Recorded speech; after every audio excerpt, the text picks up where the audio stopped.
కండ్లల్ల కారం బడుట్లనే వీళ్ళంతా నడి రోడ్డు మీద బండ్లాపుకొని మరి కళ్ళు దూడుచుకుంటున్నారు. ఇట్లెందుకైందంటే కారం లోడుతోని పోతున్న లారీకి టక్కరాయటాలకు దాంట్లున్న కారం రోడ్డు మీద పడ్డది. ఇక గా కారం గాలికెగిరి దారి పొంటొచ్చిపోయేటోళ్ళ కండ్లల వడేటాళ్లకు ఈ పరిశాన్ కథ అయింది అన్నట్టు.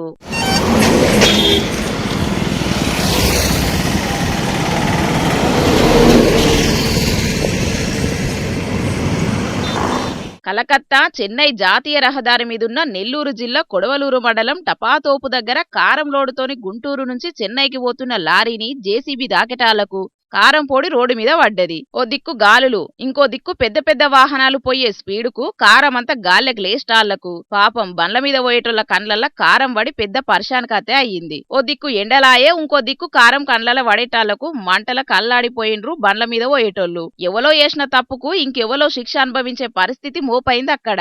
అప్పుడప్పుడు ఆయిల్ ట్యాంకర్లు తొవ్వంటి పోతుంటే టక్కరాయి ఆయిల్ మొత్తం కింద పడ్డప్పుడు కూడా గిట్లనే తొవ్వంటి పోయేటోళ్లు జారిపడ్డ ముచ్చట్లు షాన్నే చూసినాం కదా. ఇక ఇయాల కూడా గట్లనే కారం కింద పడేటాళ్లకు తొవ్వంటి పోయే ప్రయాణికులు గోసపడే పరిస్థితి మోపైందన్నట్టు. కానీ ఈ ముచ్చట తెలిసిన వెంటనే పోలీసోళ్లు ఫైర్ ఇంజన్ పిలిపించి నీళ్లు కొట్టేపిస్తే మాకింత గోసు ఉండకపోవునని ప్రయాణికులు బాధపడబట్టిండ్రు. ఏం చేస్తాం, అప్పుడప్పుడు ఇసొంటి అవస్థలు జరుగుతూనే ఉంటాయి.